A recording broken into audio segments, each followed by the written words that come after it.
Maqaa Abbaa, kan Ilmaa, kan Hafuura Qulqulluu, Waaqayyo tokkoon. Amiin. Jaalatamtootaa maatii Waaqayyoo, Waaqayyoon kan jaalattan, Waaqayyoon Abbaan keessan tolchee kan isin jaalatu. Maqaa Gooftaa keenyaa, Uumaa keenyaa, Fayyisaa keenyaa, Iyyasuus Kiristoositiin nagaan isiniin jedhaa. Akkam jirtu? Akkam yoo nageessanii? Amiin. Waaqayyoon Abbaan dhiifamaa, Abbaan jaalalaa. Kaballeessaa keenyaa akka cubbuu keenyaa ilaalee osoo hin eegameen kan yeroo kanaan kan nu ga'e maqaan isaa kan ulfaatu nuuf haa ta'u. Egaa Waaqayyoon Abbaan jaalalaa, Abbaan dhiifamaa nu eeyyamee waan jiruuf guyyaa har'aa immoo wajjin kan ilaallu gaafiiwwan dubbii fayyinaa keessatti deebii argachuu qabanii fi gaafiiwwan amantii Pirotestaantii irraa nu qunnaman yookiin namoonni baay'een kitaaba qulqulluu hubachuu dhabuurraan itti dogongoru wajjin ilaalla jechuudha. Isa kana immoo obboleewwan keenya warra amantii Pirotestaantiitiif akka sheerii taasiftan kaayoon keenya dhugaa walitti himuudha. Wangeelli dhugaadha. Wangeela dhugaa ta'e san immoo wal hubachiisuudha, wal barsiisuudha. Kaayoo biraan qabnu nuti. Ijoollee Kiristoos yoo taane Kiristoosiin kallattii kitaaba qulqulluutiin Kiristoosiin maal gochuu qabna? Barbaaduu qabna malee kallattii fedhii nama dhuunfatiin miti. Kan hordofuus qabnu, duuka bu'uus qabnu akka Kiristoos ta'e Ibroota boqonnaa 3 lakkoofsa 1 irratti nutti dubbateera. Isa bichaa miti Gooftaan keenya Fayyisaan keenya Iyyasuus Kiristoos Wangeela Maatiyos boqonnaa 16 lakkoofsa 24 irratti namni na duukaa bu'uu barbaadu duraan dursee of haa ganu fannoo koo baate na duukaa haa bu'u jedheera. Nuti har'a kan ilaaluu qabnu duuka bu'uu kan qabnu eenyudha? Kiristoosidhaan jechuudha. Kanaaf kitaabni qulqulluun immoo waa'ee kanaa maal dubbata? Keessattuu iyyuu amantiin Pirotestaantii Iyyasuus Kiristoos fayyisaa dhuunfaa kee godhadhuu fudhadhu. Iyyasuus Kiristoos እንደ ግል አዳኝ አድርገህ ተቀበል jedhu kuni ija kitaaba qulqulluutiin akkamitti ilaalla? Wanti kuni yeroo baay'ee amantiin Pirotestaantiitiin deemtaniyyuu ani fayyuun barbaada osoo jettaniin Iyyasuus Kiristoos fayyisaa dhuunfaa kee godhadhuu fudhadhu siin jedhu. Eenyuun nu barsiise barumsa kana? Wangeela irra jiraa barumsi kun kan jedhu guyyaa har'aa wajjin ilaalla jechuudha. Yeroo darbe akkuma hundi keessanuyyuu hubattanii koorsii dubbii fayyinaa keessatti namoonni akkamitti fayyanii, akkamitti Waaqayyoodhaan walitti araaramanii, akkamitti Waaqayyoodhaan walitti deebi'anii isa jedhu sanii wajjin ilaallee turre jechuudha. Itti aansinee wajjin kan ilaallu Waaqayyoon yoo jedhee marsaa isa sadaffaa jechuudha. Dubbii Kiristoos wajjin ilaalla. Inni kunillee achi keessattis deebii argachuu danda'a. Haa ta'u garuu waan keessaa waan na gaafatameef waan kana deebisuun qaba jedhee itti wanta yaadeef jechuudha. Wanta yeroo darbee ilaalle keessatti nama fayyisuu kan danda'u Waaqayyo bichaa akka ta'e. Waaqayyoon immoo murtee laatee ture. Addaamidhaan muka san hin nyaatin, yoo nyaatte immoo du'a bara baraa duutas jedhee Addaamitti dubbateera. Osoo Waaqayyoon Addaamitti dubbachuu baate eeyyeen Addaamii hin jaallatu ture jechuu dandeenya. Waaqayyoon garuu Addaamin waan jaallatuuf fedhii isaallee immoo waan eeguu waan barbaadeef Waaqayyoon Addaamidhaan muka kan hin nyaatini. Yoo nyaatte maal taata? Du'a bara baraa duutaa jedhaniira. Waaqayyoon amalummaa isaatiin immoo al tokko murteesse taanaan murteessee jira. Kanaafuu Waaqayyoon Addaamii waan jaallatuuf Addaam kottuu gannatitti deebi'in jechuu hin danda'u. Kan hin dandeenyeef immoo Waaqayyoodhaaf wanti hin danda'amne hin jiru. Garuu maalidha? Amalummaa Waaqayyoo immoo waan akkasiitii miti jennee wajjin ilaallee turre. Kanaafidha kan Waaqayyoon nama fakkaate Addaamin isa lammaffaa fakkaate eeyyama Abbaa, Ilmaa, Hafuura Qulqulluutiin dhufee akka nu fayyise ilaallee turre jechuudha. Wangeela Maatiyos boqonnaa 1 lakkoofsa 21 irrattis akkana jedha. inni uummata hunda cubbuu isaanii irraa ni fayyisaati Iyyesuus jedhamaa jedha. Iyyesuus jechuun fayyisaa cubbuu kan qulqulleessu ijoollee isaa gara gannatiitti kan galchu dhiiga isaatiin kan moo'e kan nu qulqulleesse Iyyesuus Kiristoos jedhee wajjin ilaallee ture jechuudha. Gooftaan keenya Iyyesuus Kiristoosis dhaloota lama akka qabu. Inni jalqabaa haadha malee abbaarraa booda immoo ilmaan namaa fayyisuuf jecha immoo abbaa malee haadharraa dubroo maariyaamirraa akka dhalate wangeela Luqaas boqonnaa 1 lakkoofsa 26 irratti ragaan nuu baamee jira jechuudha. Gooftaan keenya Iyyesuus Kiristoos immoo isa dhalachuu isaatiif immoo durfamee raajiiwwan adda addaa akka dubbatamaa ture. Isaayyaas boqonnaa 9 lakkoofsa 6, Isaayyaas boqonnaa 7 lakkoofsa 14 irratti ragaan bahamaa akka ture hundi keenya iyyuu hubannee beeknee jirra jechuudha. Isaayyaas boqonnaa 64 lakkoofsa 6 irratti immoo kunoo ati ni eekamtee jedha. Kunoo ati ni eekamtee nuyis cubbuu hojjenne kanaafuu hundi keenya dogongorree akka balfama yookiin xuraawaa taaneerra. Tolummaan yookiin gaarummaan keenya hundi akka huccuu abaarramee ta'e hundi keenya akka baalaa harcaaneerra. Balleessan keenyas akka qilleensa nu fudhateera. Fuula kee nu duraa dhoksiteerta. Cubbuu keenyanis nu balleessiteerta jechuudhaan Waaqayyoon akkamitti ilmaan namaa jetti erga ilmaan namaa cubbuu hojjetanii Waaqayyo irraa adda baaniin boodatti bara seera lapheetis bara ooritiitis ilmaan namaa irratti cubbuun mootii akka godhate mootii taatee ilmaan namaa miidhaa akka turte hin dubbata jechuudha. Lewwota boqonnaa 17 lakkoofsa 11 fi Ibroota boqonnaa 9 lakkoofsa 22 irratti dhiigni osoo hin dhangala'in haqumsi cubbuu waan hin turreefi jedha.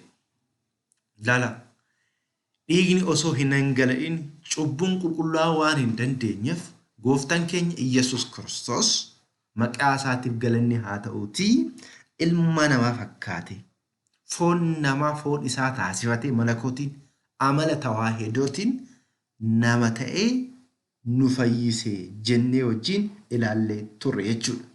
Isa biraa immoo hojii duukaa bu'ootaa boqonnaa 4 lakkoofsa 12 irratti illee qulqulluun Phaawulos hafuura qulqulluudhaan guutamee mootota biyya lafaa san fuuldura dhaabatee ragaan inni beekeessaa inni tokko fayyinni kan biraan eenyullee hin jiru.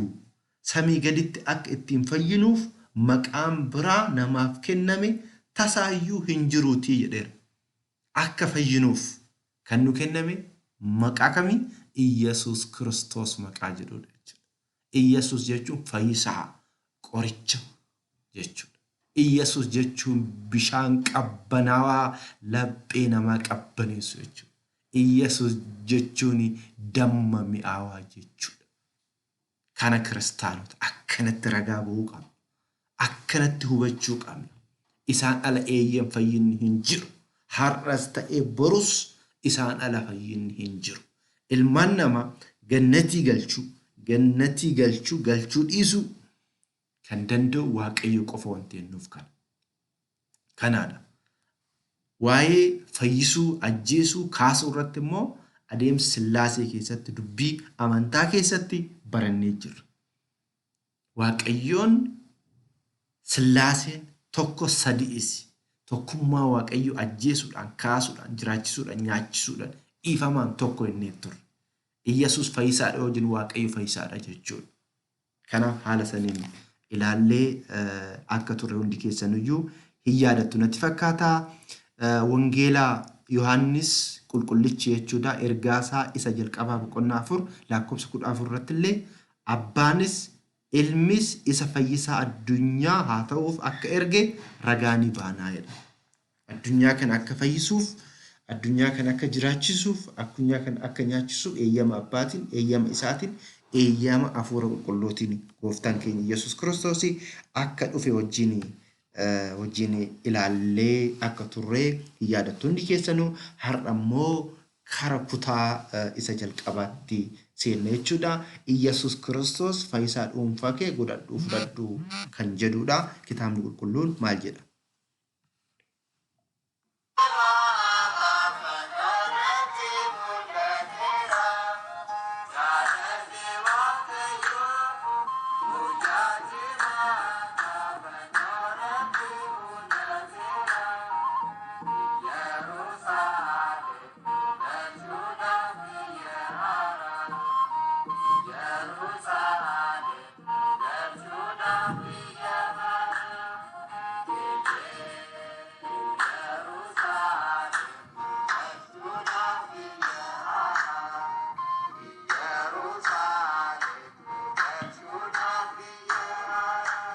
Egaa ka maatiiwwan Waaqayyoo akkuma mata duree kanarratti ilaaltanitti yeroo baay'ee obboleewwan keenya warri amantii Pirootestaantii Iyyesuus Kiristoos fayyisaa dhuunfaa kee godhadhuu fudhadhu isa jedhudha.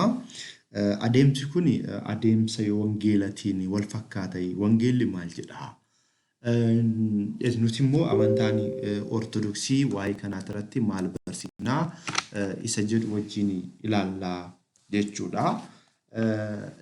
Isa kana keessatti Iyyesuus Kiristoos fayyisaa dhuunfaa kee godhadhuu fudhadhu inni jedhu kuni akka kitaaba qulqulluutti yoo jiraate obboleewwan keenya Pirootestaantis duuka bu'aa Waaqayyoo keessaa akkanatti kan barsiise yoo jiraate asumaan akka nutti himanii nan gaafadha. Nuti inni amannu gooftaan keenya Iyyesuus Kiristoos fayyisaa addunyaa jenna. Ilmaan namaa hunda fayyiseera. Sababa Addaam cubbuu hojjeteen gara biyya lafaatti dhufee sababa Addaamitiin warroonni cubbuun aangoo irratti godhatte san hunda isaatuyyuu fayyisuudhaaf bifaan naannoodhaan adda baasuudhaan osoo hin taane gooftaan keenya Iyyesuus Kiristoos addunyaa kana hunda isaatiyyuu fayyisuudhaaf akka dhufe hin amannaa jechuudha. Inni dhuunfaa jedhu kuni maal jechuudha? Hunda keenyaaf adda addatti har'a nuuf fannifamee gooftanii Addaamiidhaaf fannifamee deebi'ee duuka bu'ootaaf illee fannifamee deebi'ee raajotaatiif illee fannifamee kan jedhu gaafii kaasaa jechuudha. Kana akkuma namni yeroo buna dhugu oduu garaagaraa haasa'uu danda'a. Oduu san keessa waan dhugaa nutti fakkaatee fudhachuu dandeenya jechuudha. Garuu wanti kun immoo akka kitaaba qulqulluutitti yoo ilaalle maal jedhamee isa jedhu san immoo kitaaba qulqulluurraa haa laallu. Isaan illee yoo ragaa yoo qabaatan ragaa nuu dhiyeessuu hin danda'u. Garuu gooftaan Iyyesuus fayyisaa dhuunfaa kee taasisuudhaan fudhadhu jedhu akka kitaaba qulqulluutitti maal jedha? Dhuguma kitaabni qulqulluun kana dubbataa isa jedhamee wajjin haa ilaallu. Isa kana keessatti hojii duuka bu'ootaa boqonnaa 8 lakkoofsa 27 hanga 40tti yoo dubbiftanii namni biyya Itoophiyaawii ta'e tokko namni lammii biyya Itoophiyaa ta'e tokko Itoophiyaa keessaa Yerusaalem deemee aarsaa dhiyeessee wanti sin ajaa'ibu namni kuni seera kaakuu moofaa akka baratee jiru akka hubatee jiru keessattuu immoo kitaaba Isaayyaas boqonnaa 53 akka dubbisaa akka ture ragaa nuu bahaa jechuudha. Kitaabni Isaayyaas iyyuu dursee Itoophiyaa keessa akka seene Itoophiyaa keessa immoo seenaan akka nutti himutti ijoollee Nooyi keessaa Kuushiin Afrikaa kan akka qabate Itoophiyaumti biyyi amma jedhamtu tun iyyuu Kuushii akka jedhamte jechuudha. Kuush jechuun immoo Itoophiyaa ammaa kana bichaa osoo hin taane Horn Afrikaa irra biyyoota jiran biyyoota akka Suudaanii, Eertiraa, Somaalee, Jibuutii hunda isaa of keessatti akka qabatu kiristaanonni hubachuu qabna jechuudha. Namni kuni Itoophiyaa keessaa ka'eetti aarsaa dhiyeessuudhaaf Yerusaalem deeme. Maalidhaa? Gooftaan keenya Iyyesuus Kiristoos akka dhalate waan hin dhageenyeef aarsaa kaakuu moofaa saniif gooftaan akka dhufu garuu itti himameera. Abdii qabu garuu wangeelli yookiin isaan bira hin geenyedha.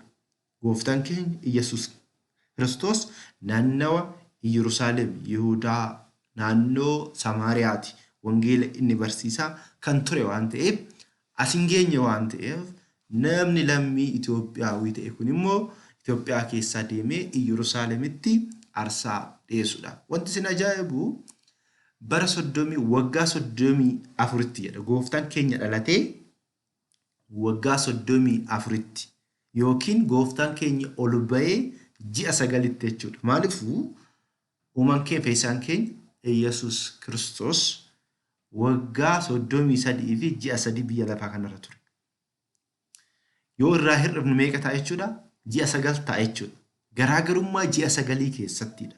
Namni kun Yerusaalem deemee aarsaa dhiyeessee deebi'aa jira.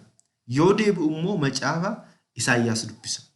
Macaafa Isaayyaas boqonnaa 54 irratti waa'ee gooftaa keenya Yesuus Kiristoos hin dubbataa jechuudha. Namni kun hin dubbise malee garuu hin hubanne. Gooftaan keenya Yesuus Kiristoos akka dhufeeru, akka dhalateeru, akka nu fayyisee jiru hin beekne namni kun.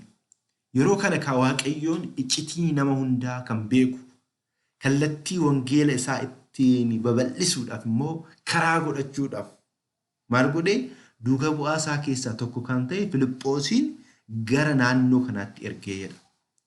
Amma dubbiin keenya dubbii har'aa warroonni Pirotestaantii dubbatanii fi dubbii Filiphoos duuka bu'aa Waaqayyoo gooftaa keenya Yesuus Kiristoos irraa ergamee dubbate waliin madaalla jechuudha. Tokko yoo ta'e eeyyee warri kuniin sirriidha jechuudha. Tokko yoo hin taane immoo sirrii miti jechuudha. Walii gallaamte buleewwan koo eeyyee akkasii jechuudha. Akkana jedha Filiphoos amma cuubamuudhaaf maal gochuun qabaa jedheen. Eenyu jedhaa? Lammiin Itoophiyaa sun jechuudha.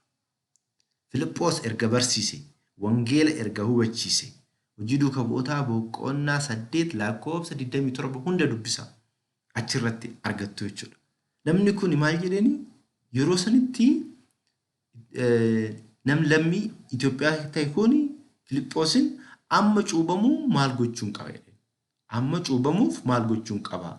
Yeroo jedhetti laphee kee gonkaan alaala.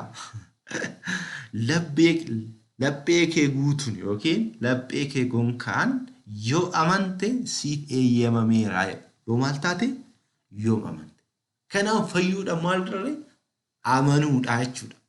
Yoo amante siif eeyyamameera. Erga jedheen boodatti amaneen jira jedhe. Ilma Waaqayyoo jiraata qulqulluun Phexros isa dubbate boqonnaa Maatiyoos boqonnaa 16 lakkoofsa 18 irratti ati jiraata ilma Waaqayyooti jedhee san ragaa ba'ee jechuudha. Namni kun sanaan booda hin cuubee jedha. Kanaafuu maal jedhe inni? Laphee kee guutuun yoo amante siif eeyyamameera. Kanaafuu amanuudha jechuudha. Malee Yesuus Kiristoos fayyisaa dhuunfaa kee godhadhu fudhadhu jedheeniira. Hin jenne kaa eessaa fiddarree deebinuu deebisa. Lammaffaa immoo duuka bu'aan Phexros gaafa guyyaa 50 Israa'eloota walitti qabanii fayyuuf maal gochuu akka qaban isaan gaafatan. Maal gochuu akka qaban jechuudha. Gaabbii galaa jedhee ilaala. Gaabbii galaa cubbuu keessan akka isiniif dhiifamuuf tokkoon keessan maqaa mootummaa Waaqayyoon cuubamaa jedheen. Maal ta'a? Cuubamaa. Artanii gaabbii galaa cubbuu keessan akka isiniif dhiifamuuf gaabbii galuu jechuun maal jechuudha? Amanuu jechuudha. Nama amante wanta amante sanitti gaabbii galta waan ta'eef jechuudha. Sadaffaa immoo haalaallu ammallee as keessatti illee kufaatii ta'ee jira. Lammaffaa keessatti illee kufeera.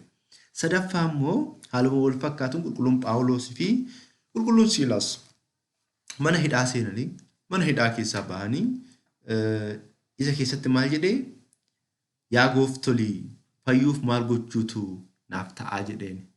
Inni mana hidhaa eegu sun yeroo sanitti qulqullichi Phaawulos akkana jedhe maqaa gooftaa Yesuus Kiristoositti amanii atii fi maatiin kee ni fayyitu jedhe. Maalitti amanii? Laala. Yesuus Kiristoos fayyisaa dhuunfaa kee godhadhu fudhadhu jechuun dura maaltu dursa? Amanuutu dursa jechuudha.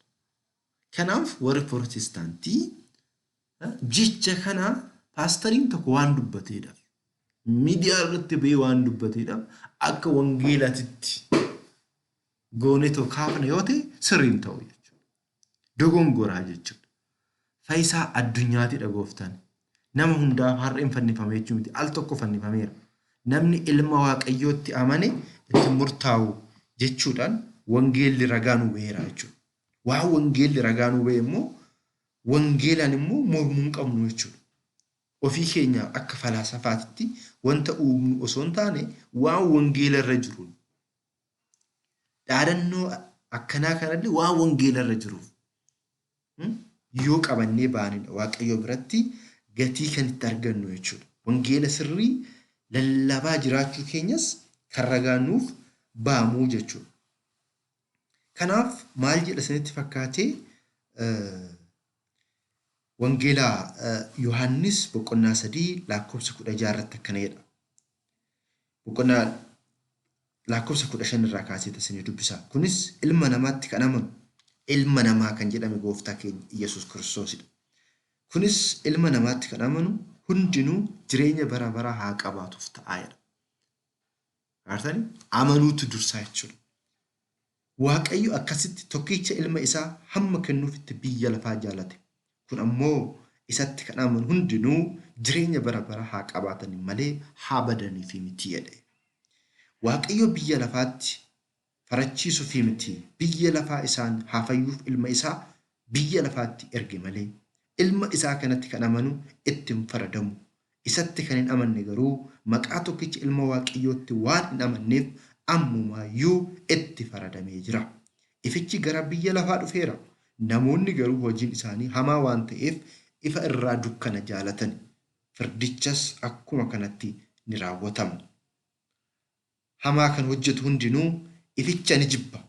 Hojiin isaa akka irratti hin beekamneef gara ifichaatti hin ba'u. Dhugaatti kan jiraatu garuu hojiin isaa inni akka jaalala waaqayyootti hojjetame haa mul'atuuf gara ifichaatti ni bahaa jedha. Kanaaf dhugaan dhugaadhaa, soomni sobaadhaa jechuudha.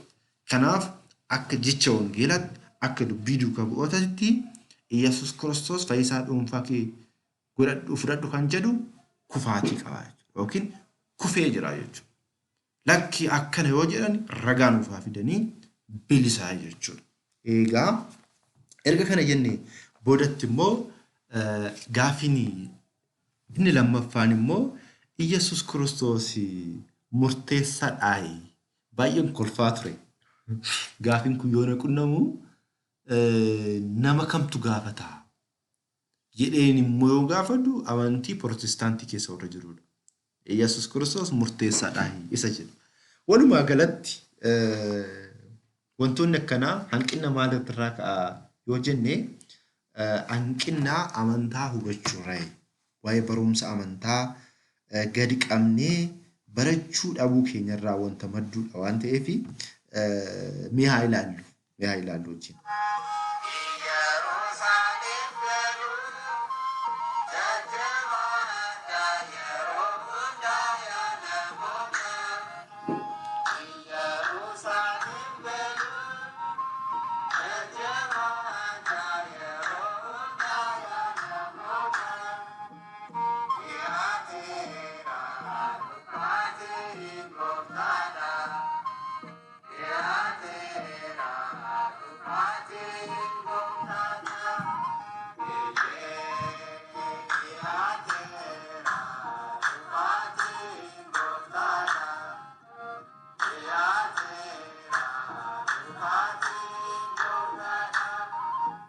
Egaa maatiiwwan waaqayyoo akkuma mata duree isa lammaffaarratti murteessaadha Yesuus Kiristoos murteessaadha jedhee namni gaafii nu gaafatu kuni inni jalqabaa nama kiristaana ta'ee miti. Walumaa galatti nama kiristaana ta'ee miti. Jechi kuni waaqummaa Yesuus Kiristoos shaaruudhaaf yookiin jijjiiruudhaaf yookiin lapheen isaa hin amannee jechuudha. Nuti immoo kiristaanonni gooftaan keenya Yesuus Kiristoos waaqaadha, gooftaadha, jiraachisaadha, nyaachisaadha jennee kan amannudha. Kanaaf amalummaa waaqayyoo keessatti immoo murteessuun amala waaqayyooti jechuudha. Kanaaf mee kitaabni qulqulluun maal jedha isa jedhu isaanii wajjin haa ilaallu. Qulqullichi Daawit akkana jedhee ture.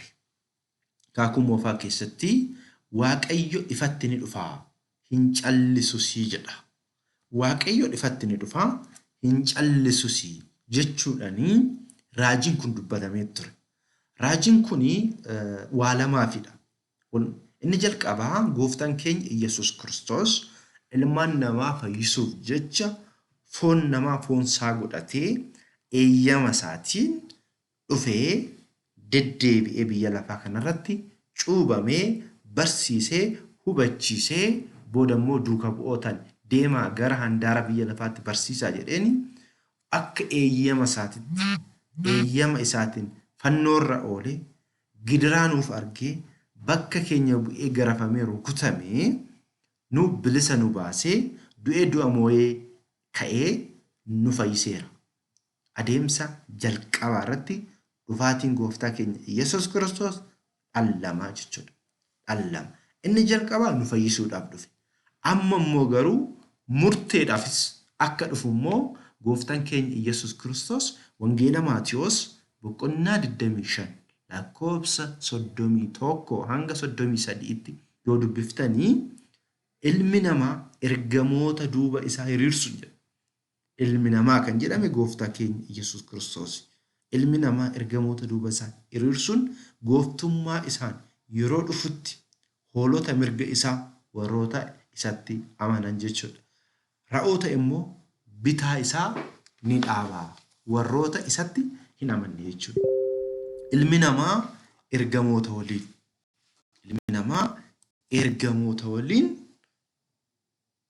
Ilmi namaa ergamoota duuba isaa hiriirsuudhaan ni dhufaatii.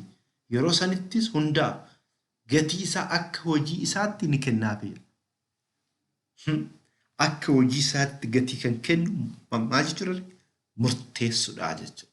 Kanaaf gooftaan keenya Yesuus Kiristoos murteessaadha jennee afaan guunnee dubbanna jechuudha. Jechuudhaan ragaan nu baamee jira jechuudha.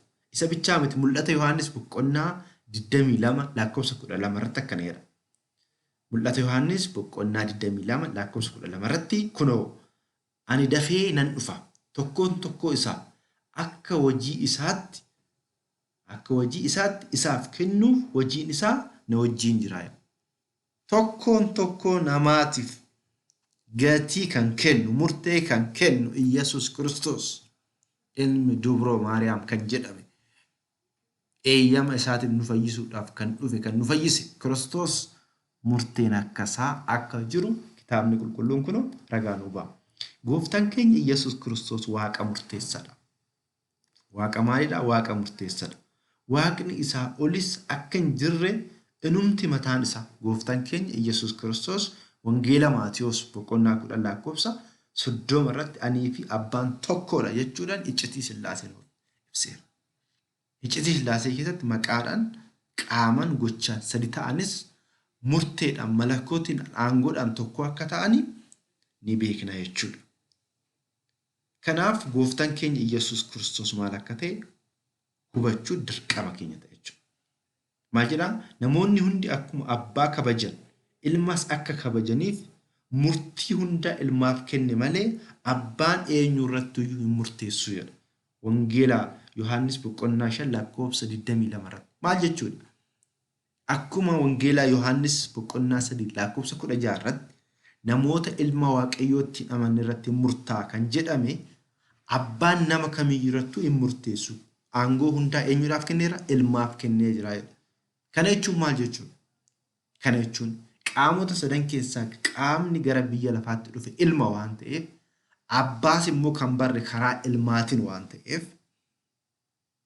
namni ilma hin fudhanne abbaa fudhachuu hin danda'u waan ta'eef murteen hundisaatu ilma harka akka jiru kitaabni qulqulluun kun ragaa nu ba'a jechuudha.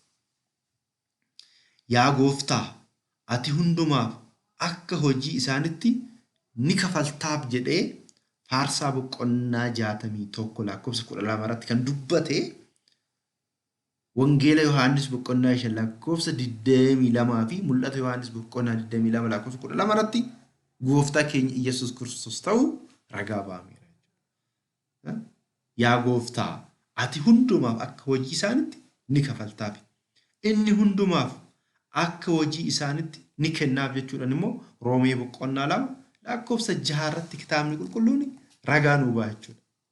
Isa bichaa miti qulqulluun Phaawulos ergaa isaa gara warra Qorontoosiif ergaa isaa lammaffaa boqonnaa 5 lakkoofsa 10 irratti tokkoon tokkoon keenya gatii hojii foon keenyaan hojjennee fudhachuudhaaf teessoo murtii Iyyasuus Kiristoos fuulduratti mul'achuu nuu malaa. Gartanii teessoo jechuudha. Gooftaan kee fayyisaan kee Iyyasuus Kiristoos gaafa inni murteedhaaf dhufu kiristaanonni fuuldura isaa dhaabatanii isa faarfachaa ergamoota wajjin warroota gannat keessa jiranis ba'anii yoo dhufan isa faarfachaa mooticha Qaraaniyoo halleluyaa godoliyaas jecha ati fayyisaadha, ati jiraachisaadha, ati dhugaadha jecha Kiristoosiin yeroo faarfatan qulqulluun Phaawulos tokkoon keenya gatii hojii foon keenyaan hojjenne fudhachuudhaaf teessoo murtii Iyyasuus Kiristoos fuuldura mul'achuu nuu mala jedhe. Isa harkaa gatii fudhachuudhaaf, isa harkaa warqee fudhachuudhaaf, isa harkaa geeba fudhachuudhaaf, isa harkaa kanaadha kiristaanummaan kanaadha kiristaanummaan. Kanaaf amantaan Ortodoksii Tawaahidoo barumsa ishee keessatti gooftaan keenya Iyyasuus Kiristoos murteessaadha. Abbaa dhiifamaati malee waa'ee keenyaaf hin kadhatu. Kana booda hojii araarsummaas hin dalagu jettee barsiifte jechuudha. Hojiin araarsummaa gooftaan keenya Iyyasuus Kiristoos raawwateera? Raawwateera. Yoom raawwate? Ilma namaa bilisa baaseera. Dhiiga isaa jissuudhaan, garafamuudhaan, bakka keenya bu'uudhaan, du'uudhaan du'a keenya moo'ee ka'ee isin ijoollee kooti nuun jedheera. Har'a nuti ijoollee Kiristoos. Ijoollee Kiristoos karaa sirriidhaan karaa Kiristoos jedhuun gaabbii galaa dhiigaa fi foon isaa fudhannee yoo deddeebine nutti murtaa'u. Eeyyan nutti murtaa'u. Maqaa dhaabbicha yoo deddeebine garuu murtee jala jiru. Kanaaf namni Iyyasuus Kiristoos murteessaa miti jedhu kiristaanaa miti walumaa galatti. Kiristaanaa miti jechuudha. Waa'ee icciitii Sillaasee nama hin beekne jechuudha. Kaayoon Iyyasuus Kiristoos dhufee beeku qaba namni. Kaayoon inni dhufee murteessuufii miti? Murteessuufii miti. Kaayoon inni dhufeef ilmaan namaa bilisa baasuudhaaf. Lammata yoo dhufu garuu murteessuudhaaf. Gooftaan keenya Iyyasuus Kiristoos. Kana hubachuun dirqama kiristaanotaati jechuudha. Gooftaan keenya ofii isaa yeroo biyya lafaa irra ture aarsaa ta'ee aarsaa dhiyeessuudhaan waa'ee cubbuu keenyaaf ofitti nu araarsuun addunyaa kana fayyiseera. Fayyiseera. Galanni isaaf haa ta'u. Isaan fayyine isaan malee akka fayyinni hin jirre hojiin duukaa bu'ootaa hin dubbata. Ergaa hojii duukaa bu'ootaa keessatti jechuudha. Fayyisaan keenya Iyyasuus Kiristoos addunyaa kana fayyisee yommuu jennu daandii inni hojii fayyinaa kan ittiin raawwate tajaajila araarsuu jedhama. Araarri qaama lama kanneen wal qaban jidduutti haasa'an barbaachisuu erga godhamee booda nageenya tokkummaa fi jaalala kan argamsiisudha. Araarsaan qaama lamaan irraayyuu dhageettii argachuu isaa barbaachisaadha. Dhimma lolichaas sirriitti kan beekuu fi furmaata fiduu kan danda'u ta'uu qaba. Lola Waaqayyoo fi nama jidduu ture balleessuun gooftaan keenya Iyyasuus Kiristoos jechuudha. Balleessuu danda'u Waaqayyoo mataa isaa yoo ta'e malee araarichi dhugoomuu qabaachuu hin danda'u. Qulqulluun Phaawulos kanaaf kan jedhu garuu wanti ta'e hunduu Kiristoosiin ofitti kan nu araarse. Eenyuudhaan? Kiristoos ofitti nu araarse. Kennaa tajaajila araarsuu kan nuuf kenne Waaqayyoo irraayi. Waaqayyo karaa Kiristoosiin addunyaa ofii isaa wajjin ofitti araarsaa ture waan ta'eef yakka isaanis isaanitti lakkaa'uu ture. Lammaffaa Qorontos boqonnaa 5 lakkoofsa 18 irratti jechuudha. Laala cubbuu san osoo nutti lakkaa'in, cubbuu dhaalaan nutti dhufe san osoo nutti lakkaa'in gooftaan keenya Iyyasuus Kiristoos abbaa isaa wajjin hafuura qulqulluu wajjin ofii isaa wajjin walitti nu araarsee bilisa nu baasee ture jedha. Ture kan jedhu kun maalidha? Paastidha. Waan darbeedha kiristaanota. Waan darbeedha. Har'aa miti. Har'aa fi miti qulqulluun Phaawulos kan dubbate. Amma garuu jedha. Amma garuu eenyudhaaf qulqullootaaf akka kenne asirrumatti illee hin dubbataa jechuudha. Waaqayyoon guutumaa isaa hundi kan isa akka jiraatan hunda ofitti maal godhe ofii isaatii ofitti akka araarsuuf eeyyameeraati jechuudhaan Qolaasiyaas boqonnaa 1:19 irratti illee dubbateera jechuudha. Kanaaf gooftaan keenya Yesuus Kiristoos hojii araarsummaa kana yoo raawwatu iyyuu kadhateera isa jechisiisu. Araarsuu fi kadhachuun garaagarummaadha. Dhugaadha. Iddoo addaan bu'eera gooftaan keenya Yesuus Kiristoos jaalala nuu qabuudhaaf gooftaan keenya addaam lammaffaa jedhameera. Kanaaf walitti nu araarseera, walitti nu araarseera. Har'a gaabbii gallee dhiigaa fi foon isaa fudhannee yoo deddeebine dhiigni Kiristoos aarsaa nu ta'a jechuudha. Nu qulqulleessaa jechuudha. Har'allee dhiigni al tokko qaraanioo irratti dhiyaate hunda keenyaaf qorichaadha jechuudha. Kanaaf kiristaanni martuyyuu gaabbii galee kiristaanummaan adeemsa kiristaanummaati hojii qajeelummaa hojjechaa dhiigaa fi foon gooftaa fudhachaa jiraachuun dirqama kiristaanotaati jechuudha. Kanaaf gooftaan keenya Iyyasuus Kiristoos murteessaadha jechuudha. Sababni isaa immoo Waaqayyo waan ta'eef jechuudha.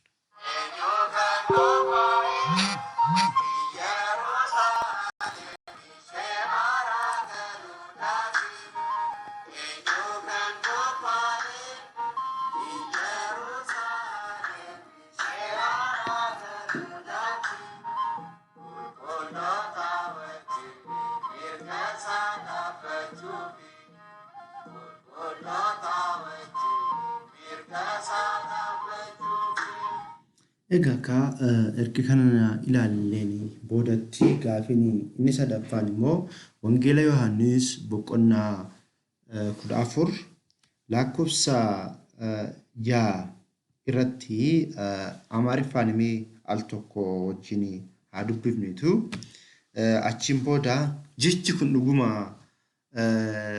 Iyyasuus Kiristoos araarsaadha isa jedhu bakka bu'aayi.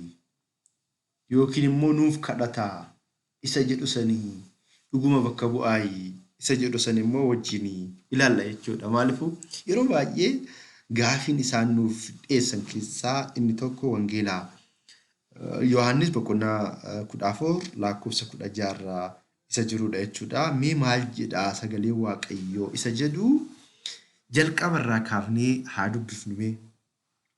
Wangeela Yohaannis boqonnaa 14 lakkoofsa 1 irratti gooftaan keenya Iyyasuus Kiristoos kan jedhu ልባችሁ አይታወክ በእግዚአብሔር እመኑ በእኔም ደግሞ እመኑ በአባቴ ቤት ብዙ መኖሪያ አለ እንዲሁስ ባይሆን ባላችሁ ነበረ ስፍራ አዘጋጃላችሁ ዘንድ ይሄዳለሁና ሄጄም ስፍራ ባዘጋጃላችሁ እኔ ባለሁበት እናንተ ደግሞ እንድትሆኑ ሁለተኛ እመጣለሁ ወደ እኔ ይወስዳችኋለሁ ወደሚሄድበት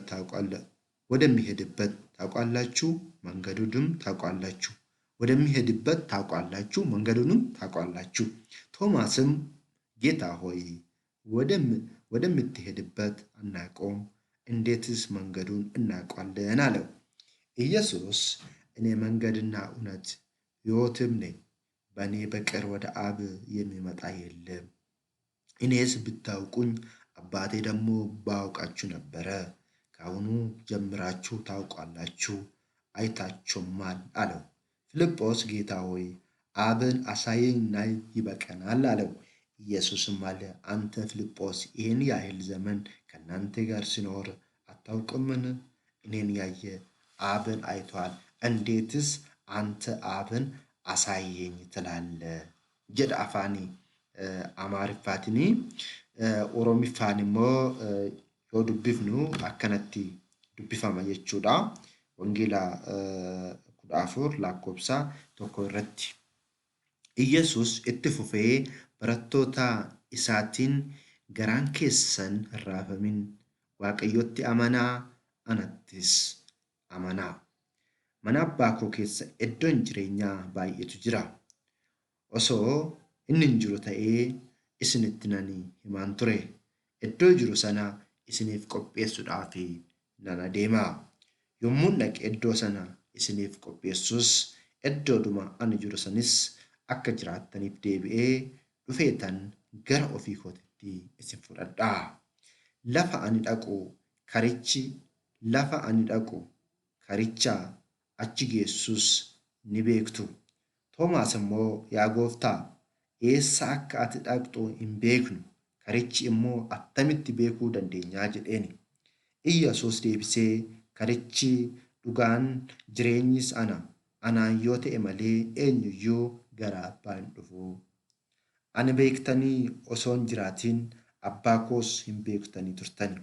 Amma jalqabdanii isa ni beektuu, isa argitaniirtus jedheeni. Filiphos, yaa gooftaa, Abbaa nu argisiisi. Kanaa achi nu gahaa ittiin jedhe. Yesus deebisee, otuma ani yeroo dheeraa hammanaa ga'u isin wajjin jiraadhuyyuu ani hin beekne?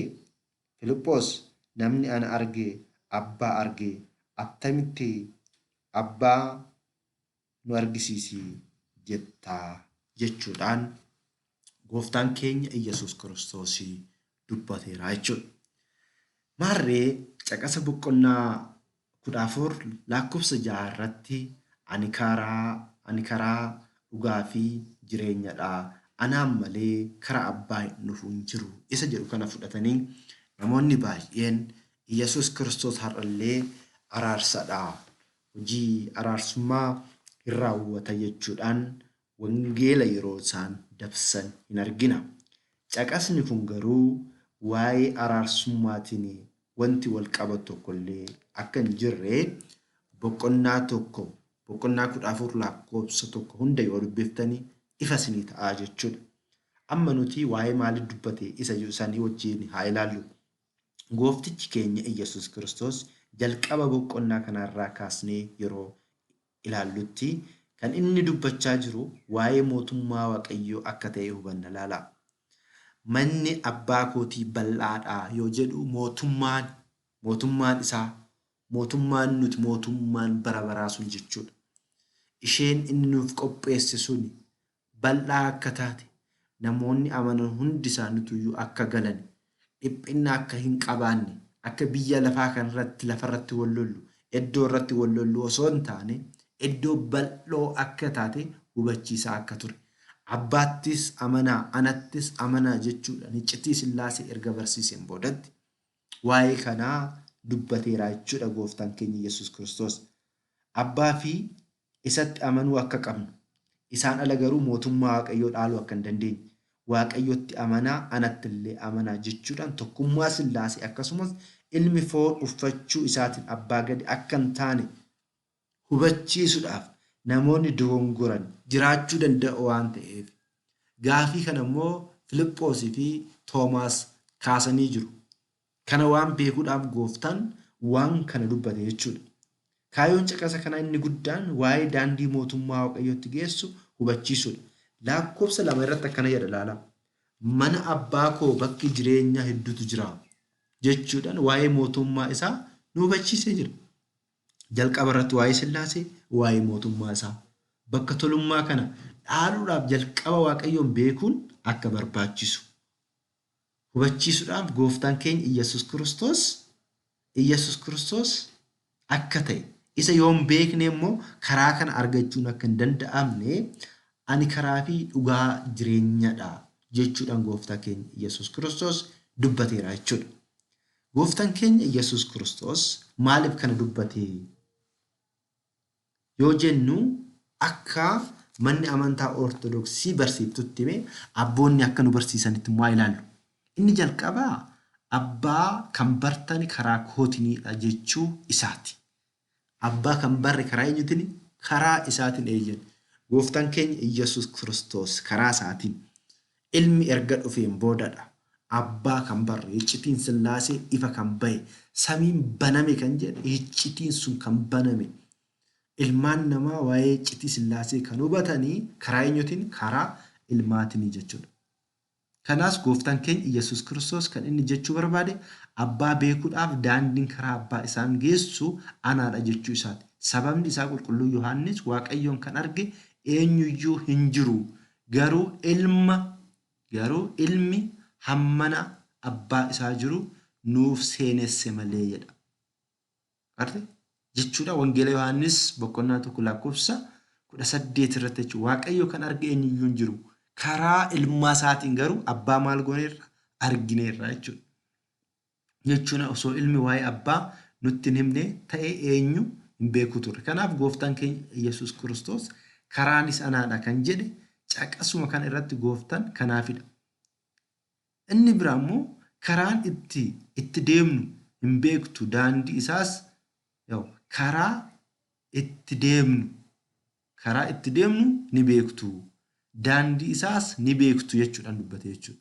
Gooftaan waa'ee samii fi waa'ee abbaa isaatti kan duuka bu'ootatti himaa jiru kanaan duuka bu'oonni akka hubataniif akka beekanii immoo ittiin akka jiraachuu bichaa miti addunyaa kanarratti ergamu waan ta'eef waa'ee isaa waa'ee abbaa akka hubataniif akka beekaniif gooftaan keenya Yesuus Kiristoos duuka bu'oota isaa kana barsiise jechuudha. Karaan itti deemnus ni beektu. Karaa itti deemnus ni beektu. Yeroo jedhu abbaa ni beektu. Daandii karaa isaatti geessu kana ta'e anaanis ni beektu jechuu isaati. Kanaafuu Yesuus Kiristoos daandii nuti ittiin gara abbaatti dhufne abbaas ittiin barreedha malee kadhataa jechuu akka hin taane kiristaanni hundi isaatu hubachuu qabna jechuudha. Nuuf kadhata jechuu osoo hin taane karaa ilma isaatiinidha. Kan fayyinallee karaa ilma isaatiinidha kan fayyine. Karaa Kiristoositiin. Har'aayyuu kitaabni qulqulluun ilma Waaqayyootti waan hin amanneef jedhamti. Ilmi Waaqayyoo dhufuusaa, dhalachuusaa, cuuphamuusaa, reebamuusaa, du'uusaa, du'a moo'ee ka'uusaa kan hin amanne mootummaa Waaqayyoo hin dhaalu wanti jedhameef kanaaf yaa obboleewwan koo. Kanaafidha karaa wanti jedhameef. Inni lammaffaan immoo uumama dhala namaa fi kufaatii isaa nu yaadachiisa. Yeroo Addaamii fi Hewaan cubbuu hojjechuun gannat keessa ari'ataman Waaqayyoon Addaam gaarii fi yaraa adda baasuudhaaf nu keessaa akka isa tokko ta'e jechuudhaan dubbatee ture. Maal jechuudha? Ammas harka isaa diriirsuun muka jireenyaa irraa nyaachuun jireenya bara baraa akka hin taane gannat Eden keessaa isa baase. Jechuudha ammas harka isaa diriirsuun muka jireenyaa irraa nyaachuun jireenya bara baraa akka hin taane Addaam gannat Eden keessaa isa baase. Daandii isaa karaa muka jireenyaatti geessu akka dheebuuf kiroobeelii fi seefii baha gannatii Eden kaayee jechuudhaan seera uumamaa boqonnaa 3 lakkoofsa 22 irratti ni dubbata. Daandii gara jireenyaatti geessu cufsiisee jechuudha. Eenyuuf cufe? Addaamtu cufe. Daandii gara boqonnaatti, gara jireenyaatti, gara mootummaa Waaqayyootti geessu Addaamiin ofii isaatiin muka Waaqayyoon hin nyaatin jedhe nyaachuudhaan muruudhaan kara jireenya balaatti geesse jechuudha.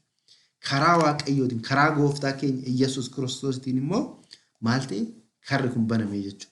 Addaam osoo jalqaba muka jireenyaa irraa nyaateera ta'e jiraataa bara baraa ta'aa ture. Muka jireenyaa garuu inni maal nyaate? Muka ishee waan gaarii fi waan hamaa barsiiftu san nyaate jechuudha. Addaam nu keessa akka isa tokko ta'e jechuun isaa ilmi foon Addaam uffatee foon Addaam teessoo Sillaasee irraa taa'uu isaa raajii gooftaa keenya mul'isa. Daandiin karaa jireenyaatti nu fidu sababa badii Addaamiin cufame waan tureef gooftaan keenya Yesuus Kiristoos immoo daandii kana maal godheera? Banee jira jechuudha. Kanaaf maal jedhame? Karaa jedhame. Kanaaf karaa jedhame jechuudha. Wangeela Luqaas irratti ani daandiidha wanti jedheef gooftaan keenya Yesuus Kiristoos kanaan. Kanaafidha wangeela Luqaas boqonnaa 23 lakkoofsa 42 irratti har'a nu waliin gannat galtaa wanti jedhe gooftaan keenya. Isa fannifame har'a na waliin gannat galtaa karaa gannatiitti kan galle jechuudha. Nu hundi keenya iyyuu karaa Kiristoositiin jechuudha. Karaa daabiloositiin osoo hin taane karaa Kiristoositiin, karaa Addaamitiin osoo hin taane karaa Kiristoositiin eessa galle? Gannat galle. Kanaaf karaa jedhame jechuudha. Inni sadaffaan immoo foonii fi dhiiga isaa akka ta'e nu hubachiisa. Egaa yaa obboloota daandii haaraa fi jiraataa nuuf eebbiseen karaa qulqulleettii dhiiga Yesuus karaa golga jechuunis karaa foon isaa akka galluuf jabinna waan qabnuuf mana waaqayyoo irratti kan ta'e luba guddaa waan qabnuuf yaada hamaa irraa qulqullaa'uudhaaf laphee keenya qulqulleessuun bishaan jiraataniisin dhiqachuudhaan amantii hubanneen laphee qajeelaa haa dhiyaannu jechuudhaan qulqullichi Phaawulos hin dubbata. Ibroota boqonnaa 10 lakkoofsa 19 irratti. Maal jedhaa? Egaa yaa obbolootaa daandii haaraa jiraataa nuuf eebbiseen eenyu nu eebbise? Kiristoos eebbiseen gara qulqulleettitti dhiiga Iyyesuusin karaa golga jechuunis karaa foon isaa akka galluuf jabina waan qabnuuf mana waaqayyoo irratti kan ta'e luba guddaa waan qabnuuf yaada hamaa irraa qulqullaa'uuf laphee keenya qulqulleessuun bishaan gaarittiin dhiqachuudhaan amantii hubanneen laphee qajeelaan haa jeenyu. Haa dhiyaannu jechuudhaan dubbata jechuudha.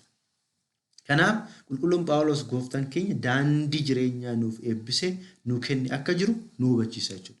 Kunis gaabbii galuudhaan laphee keenya qulqulleessinee foonii fi dhiiga isaa fudhachuudhaan cubbuu irraa qulqullaa'uun gara jireenyaatti akka nu fidu nutti argisiisa jechuudha. Dhiiga koo kan dhuge foon koos kan nyaate jireenya bara baraa qaba. Dhiigni koo dhugaatii. Dhiigni koo dhugaatii dhugaa fi foon koo nyaata dhugaa waan ta'eef jechuudhaan gooftaan keenya Iyyasuus Kiristoos ofuma isaati ragaa ba'eera jechuudha. Wangeela Yohaannis boqonnaa 6 lakkoofsa 54 hanga 55tti dubbata jechuudha. Kanaadha jechuudha karaa daandii kan jedhame. Ani daandiidha kan jedhe Kiristoos jechuudha. Anaan malee gara abbaatti kan dhufu hin jiru jedheera gooftaan keenya Iyyasuus Kiristoos. Anaan malee gara abbaatti kan dhufu hin jiru jechuun isaa fi abbaa isaa jidduu tokkummaan jireenyaa fi garaagarummaan hojii jiru hubachiisuudhaaf. Kunis anaan ilma amalummaa waaqayyo osoo hin jedhin waaqayyo abbaa jettanii yoo waamtani gatiin qabdanidha. Ilmi yoo jiraatedha abbaa jechuu kan dandeenyu. Kanaaf ilmi yoo jiraate abbaan hin jira jechuudha. Waaqayyo abbaa jettanii anaan ilma jettanii yoo amanne jireenya hin qabdan jechuu isaati. Dhugaadhaan jireenya hin qabnu eeyyan. Wangeela Yohaannis boqonnaa 8 lakkoofsa 42 irratti waaqayyo abbaa keessan yoo ta'e ana ni jaalattuu ture. Ani waaqayyo irraan bahee dhufeetii jechuudhaan warroota Farisootaa Saduqoota qaanesseera jechuudha gooftaan keenya. Nuti ijoollee Abrahaamii nuti ijoollee akkasiiti yoo jedhan isin ijoollee Abrahaamii miti. Ijoollee Abrahaam osoo taatanii hojii Abrahaam hojjettu turtan. Isin ijoollee Daabiloos jechuudhaan gooftaan keenya Yesuus Kiristoos akeekkachiisee akka ture ni argina jechuudha. Ammas duukaa bu'aa immoo Filiphoosin yaa gooftaa abbaa nutti argisiisiti nugaa jennaan Yesuus akkas jedheen. Ati yaa Filiphoos waggaa hanga kanaa isin wajjin yeroon jiraadhu nan beektanii? Gaafiidha kun. Akkuma ilma namaatiin ilmi namaa eenyu jedha jedhee yeroo gaafatetti duukaa bu'oonni yaada adda addaa keessa turan. Dhugaan duukaa bu'oonni kan ciman akka sibiilaa onnee guutuu kan godhatanii erga hafuura qulqulluu argatanidha. Sanaan dura garuu akka shakkaa turanii kitaabni qulqulluun itti ragaa nuu ba'a. Qulqulluun Phexros faanti osoo markabarra deeman gooftaan keenya Yesuus Kiristoos galaanarra deematti dhufe. Yeroo kana baay'ee tokko sodaatanii akka turan.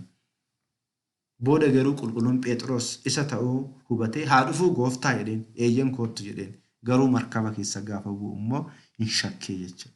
Hanga yoomitti shakkitu jedheen gooftaan keenya Yesuus Kiristoos. Baay'ee tokko shakkaa akka turan. Gooftaan keenya Yesuus Kiristoos illee yeroo fannifamillee immoo akka badan. Wangeelawii Yohaannisiin alatti fannoo jalatti kan argame akka hin turre kitaabni ragaa ba'a jechuudha. Hafuura qulqulluu garuu erga argataniin boodatti onneen isaanii akka cime kitaabni qulqulluun ragaa nuu ba'a.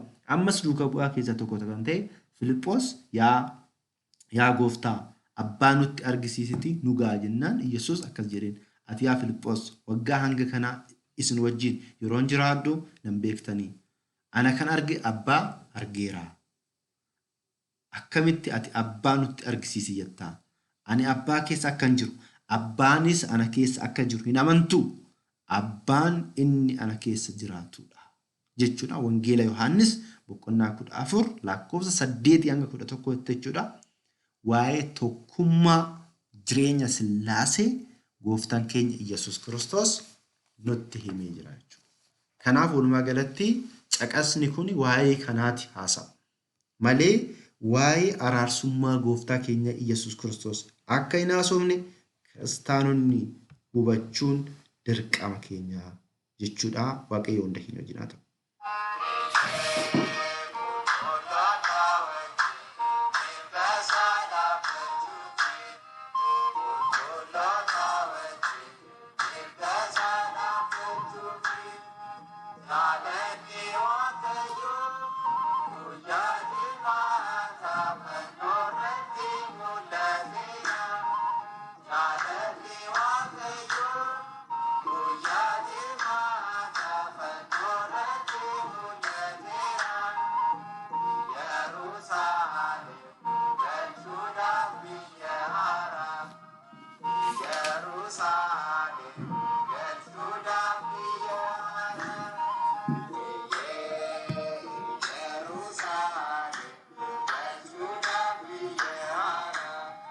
Egaa kaa maatiiwwan Waaqayyoo inni lammaffaan immoo Roomee boqonnaa 8 lakkoofsa 34 jechi kun yeroo baay'ee jecha deddeebi'uudha jechuudha. Waggoota baay'eedhaaf deebii namatti laatama hubachuun hin danda'amne. Kunis rakkoo maaliitiif yoo jenne immoo inni jalqabaa rakkoo abbootii amantaa Ortodoksiiti. Jaalannees jibbine jechuudha. Manni amantaa Ortodoksii kitaaba mataa ishee qabdi. Kitaaba mataa ishee keessatti garuu maal jetteetoo akka fudhachaa akka turre ragaa nuuf ga'a. Amma garuu kitaaba bara 2000 maxxanfame irratti illee maal jechuudhaan hiikameera, murteessaadha jechuudhaan hiikameera.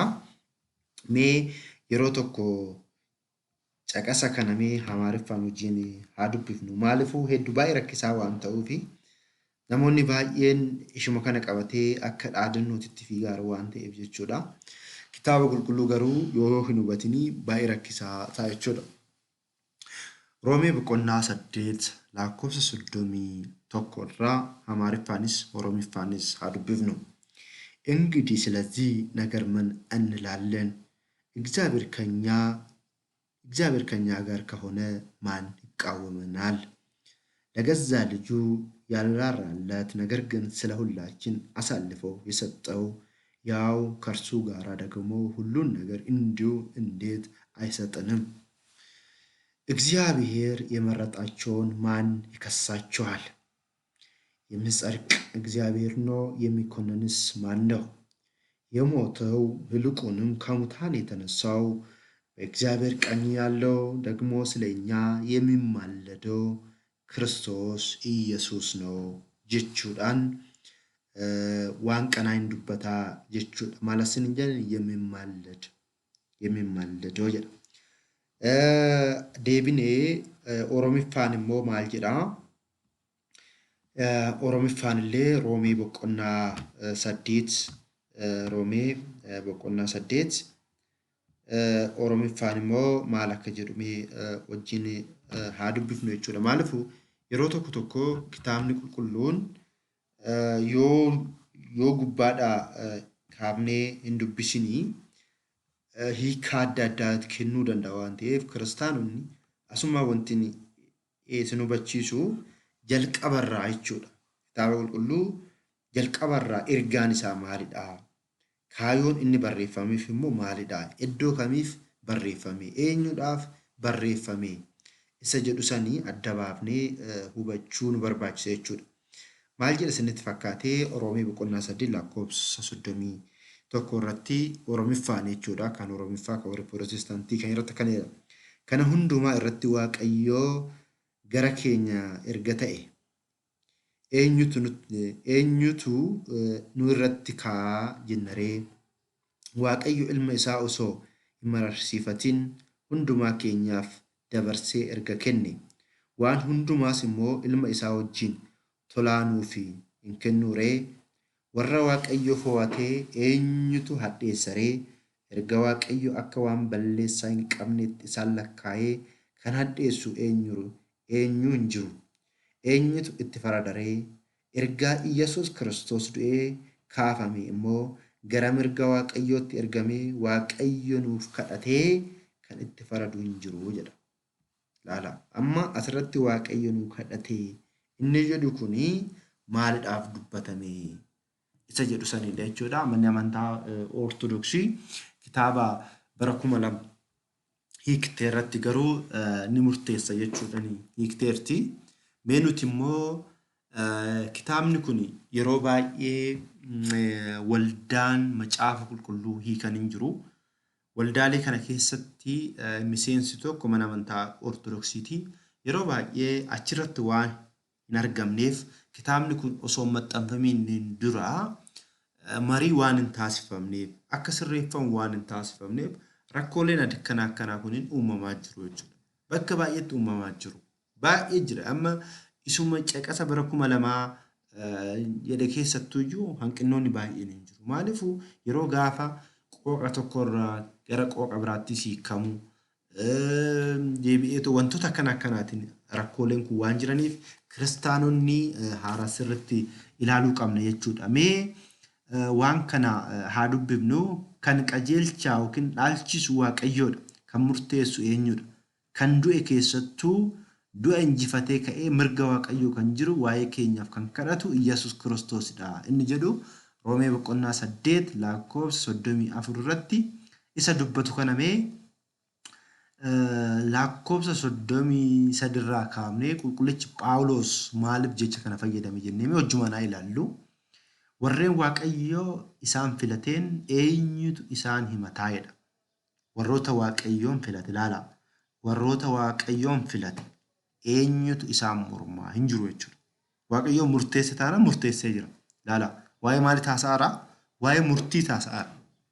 Qulqulluun Phaawulos gubbumaayyuu yoo jalqabu kan qajeelchu yookiin kan dhaalchisu Waaqayyoodha. Kan murteessu eenyudha? Kan du'e keessattuu du'a injifatee ka'ee mirga Waaqayyoo kan jiru jechuun erga kaa'een boodatti lakkoofsa 33 irratti warreen Waaqayyoo isaan filate eenyutu isaan himataa? Isaan himataa.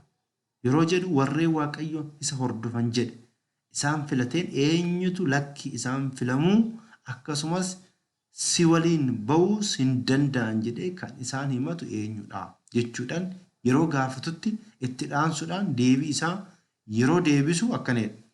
Kan qajeelchu yookiin dhaalchisu Waaqayyoodha jechuun warreen filateen eebbifamtoota abbaa koo jedhee mootummaa isaa kan isaan dhaalchisu Waaqayyo akka ta'e nutti hima jechuudha. Kanaaf Waaqayyoon maalidha? Murteessaadha jechuudha. Waaqayyoon murteessaadha. Eenyudhaaf? Warroota isatti amananiif. Warroota isaaf jecha dhiigni isaanii jigeef. Warroota isaaf jecha lafeen isaanii caccabeef kan murteessu eenyudha? Waaqayyoodha. Waaqayyoodha jechuudha. Haaluma kanaan gaafii isaa itti fufuudhaan kan murteessu eenyudha jedhee gaafate. Deebii isaa lakkoofsa 34 irratti immoo kan du'e keessattuu du'a injifatee ka'ee mirga Waaqayyoo kan jiru. Aangoo isaatiin du'a injifatuu kan danda'u eenyudha? Waaqayyoodha. Gooftaan keenya Iyyasuus Kiristoos immoo Waaqayyoodha. Waaqni immoo murteessaadha. Amalummaan jechuudha. Murteessaadha yoo jennu maal jechuudha? Isa jedhu yeroo biraa wajjin ilaaluu hin dandeenya isa jechuudha.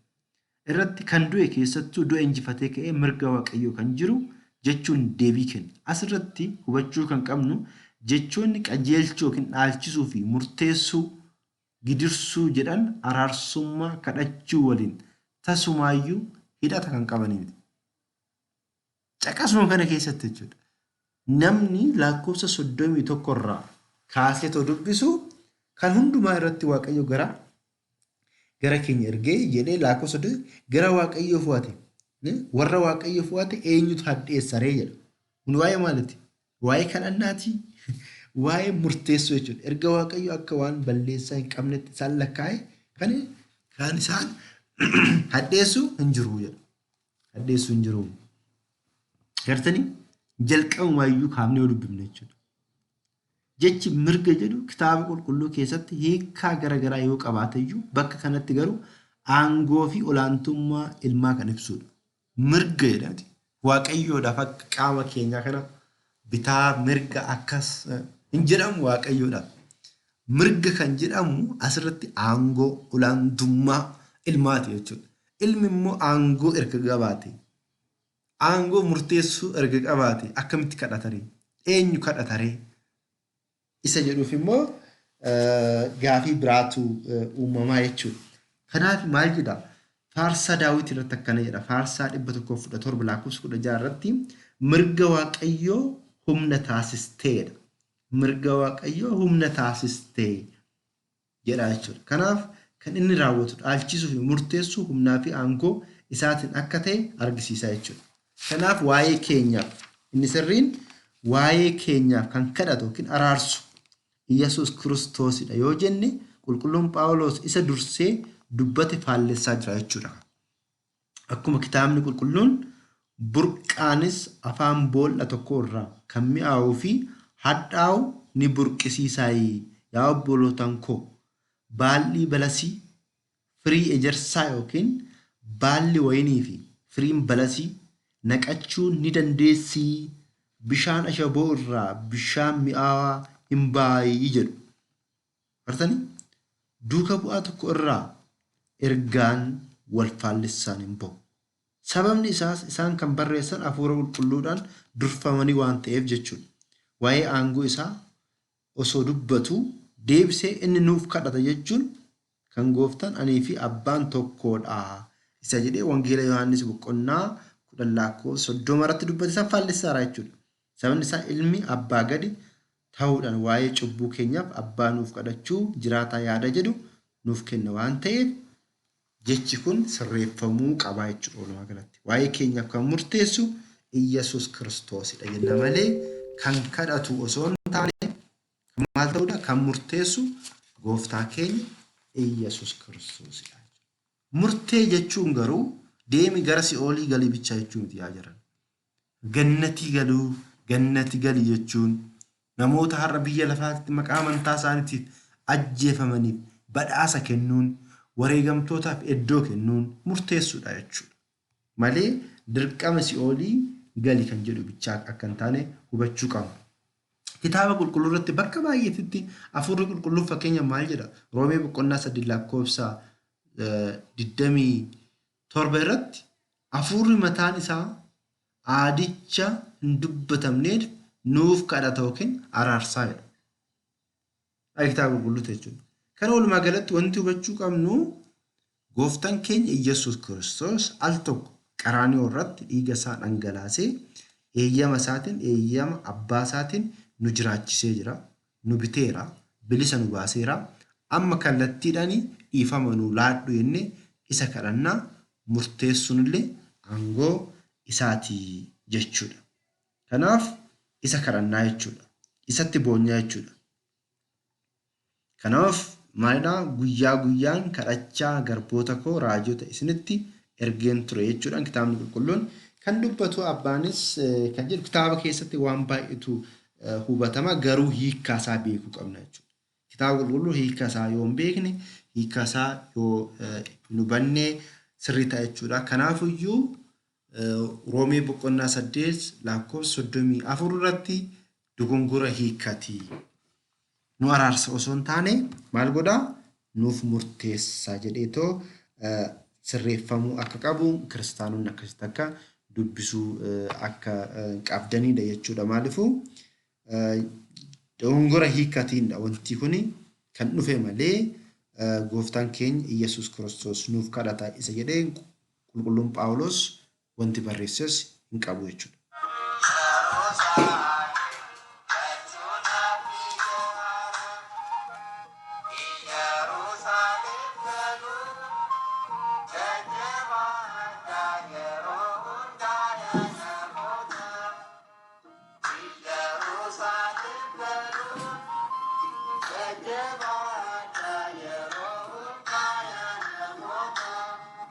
Egaa maatii waaqayyoo gaafin inni biraa immoo Ibroota boqonnaa 12 lakkoofsa 24 irra jirudha. Mee isallee Amaariffaan al tokko wajjin erga dubbifne gara deebii keenyatti fufnaa jechuudha. Ibroota boqonnaa 12dha. Boqonnaa 12 lakkoofsa 24 irratti qulqulluu Phaawulos barreesse kitaaba kanallee jechuudha. Hafuura qulqulluudhaan jechuudha. ማል ጅዳ የአዲስም ኪዳን መካከለኛ እንደሚሆን ወደ ኢየሱስ ከአቤልም ደም ይልቅ የሚሻለው ወደሚነገር ወደ መርጫት ደም ደርሳችኋል ጀዳ waaqni tokko jiraati jechuudhaan eegala gubbaadha. Asirratti makaakkalañyaa kan jettu tuni namoota baay'eedhaaf jidduu taa'ee namaa fi waaqayyo jidduu taa'ee yaa waaqayyoo mucaa kana gannat naa galchi jedhee akka kadhatutti warroonni ilaalan hin jiru. Maal jedhaa asirratti waaqni tokko jiraati. Waaqayyoo fi nama jidduu ammoo jiddu galeessi tokko jira. Innis nama kan ta'e Iyyasuus Kiristoosidha. Caqasni kuni dogongora hin qabu. Walumaa galatti jechuudha wanti hubatamuu qabu. Hiikkasaalli dogongora hin qabu. Caqasni kuni caqasa sirriidha. Hubannoon keenya hanqinni keenya yoo jiraateen alatti caqasni kun waa'ee araarsummaatiin wanti wal qabatu hin jiru. Garuu maaliif jedhameedha? Qulqulluun Phaawulos waan kana maaliif dubbate? Isa jedhu inni jalqabaa ilmaan namaa fi waaqayyoon maal jennee turre? Gooftaan keenya Iyyasuus Kiristoos foon namaa uffate jennee turre. Qaamota sadan keessaa qaamni foon namaa uffate eenyudha? Ilmaadha. Ilaala, ilmaadha. Ilmi foon namaa uffatee nama qofa ta'e hin jenne nuti. Nama qofa ta'e osoo ta'ee maal ta'a? Nama bichaa ta'eera jechuudha. Gooftaan keenya Iyyasuus Kiristoos nama qofaallee miti, waaqa qofaallee miti. Nama yoo ta'u waaqa, waaqa yoo ta'u nama jennee amala tawaahidootiin ፍጹም ሰው ፍጹም አምላክ nama gonkaa waaqa gonkaa wanti jennuuf kanaafidha. Laala. Amma amala waaqayyoo haa laallu. Waa'ee jiddu galeessaa akka isiniif sirriitti hubattanii fi waaqayyoon amalli isaa malakootiin ibiddaadha. Ibiddi immoo hin qaqqabamu. Laala. Ibiddi hin qaqqabamu. Wanta qaqqabamu miti. Malakootiin hin mul'atu illeedha. Malakootiin. Namni immoo hin qaqqabamu. Iddoo murtaawaadha. Iddoo murtaawaa qaba. Gooftaan keenya Iyyasuus Kiristoos immoo garuu amala namaatii fi amala waaqummaa tokko godhatee dhufee jidduu ilmaan namaatii fi abbaa hafuura qulqulluu maal godhe araara buusee jechuudha. Dhiiga isaa dhangalaasee abbaa wajjii walitti nu araarsee jechuudha.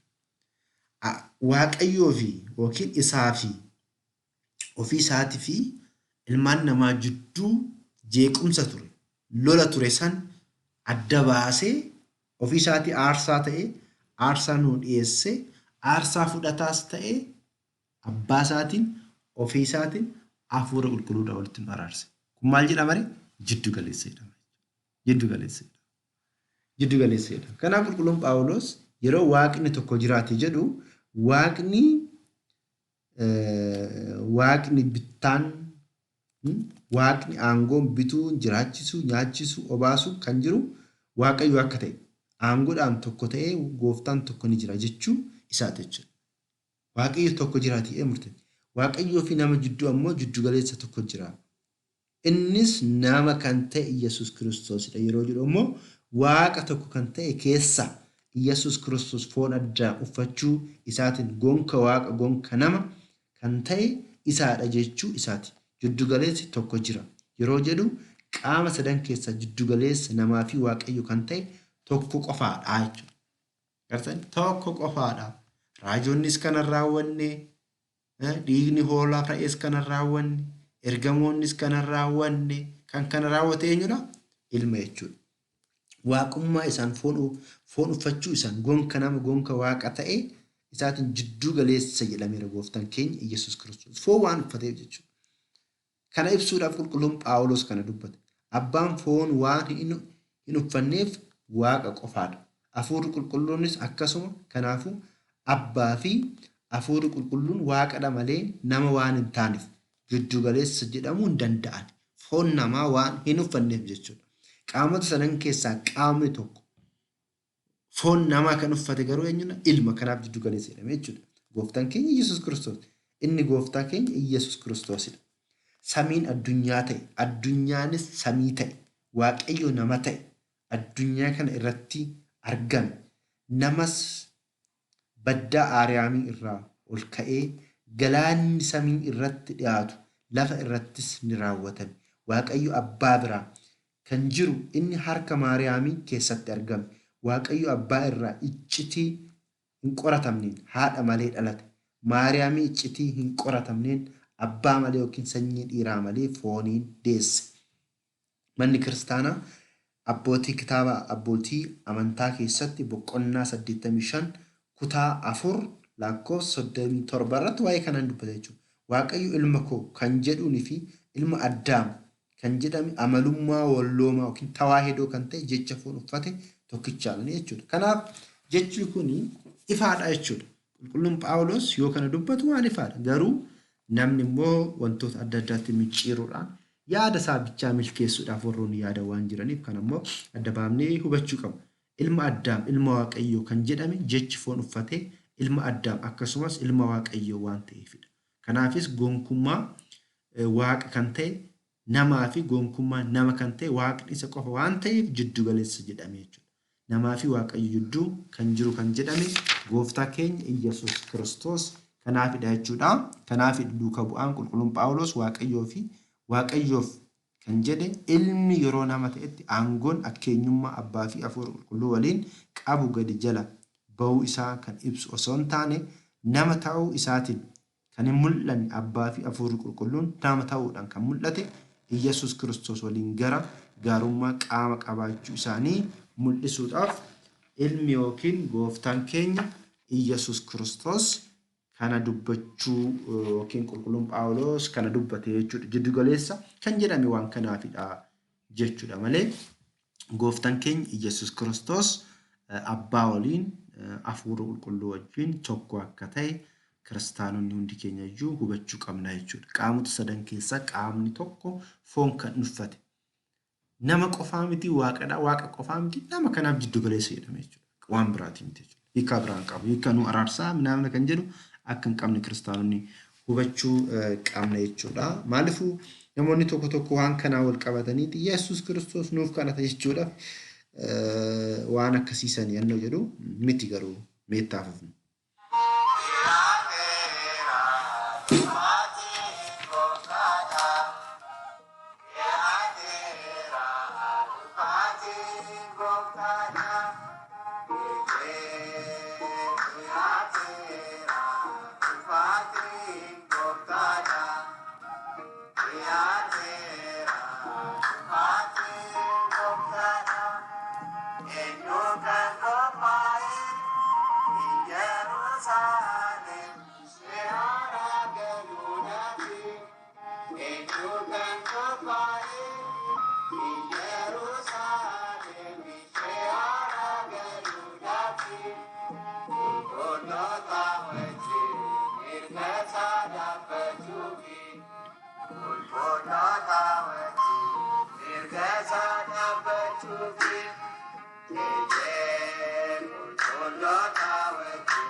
Egaa maatii Waaqayyoo gaafiin inni dhumaa immoo ergaa Yohaannis isa tokkoffaa boqonnaa 2 lakkoofsa 1 irraa kaafnee yoo dubbifnee akkana jedha.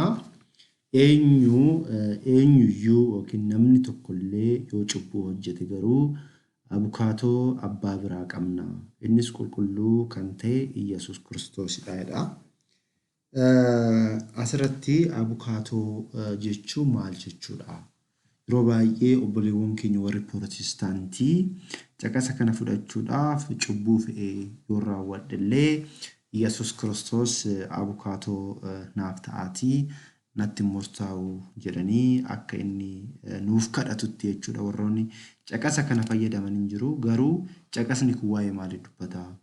Dhuguma ilaalcha isaanii kana ibsaa'ee gooftaan keenya Yesus Kiristoos abukaatoo yoo jedhu nu araarsaa isa jedhu sanii wajjin ilaalla. Abukaatoo jechuun maal jechuudha?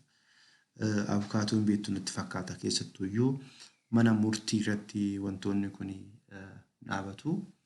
Jecha araarsaa jedhuu fi abukaatoo jedhamee addaan baafnee beekuun hubachuun nu barbaachisaa jechuudha.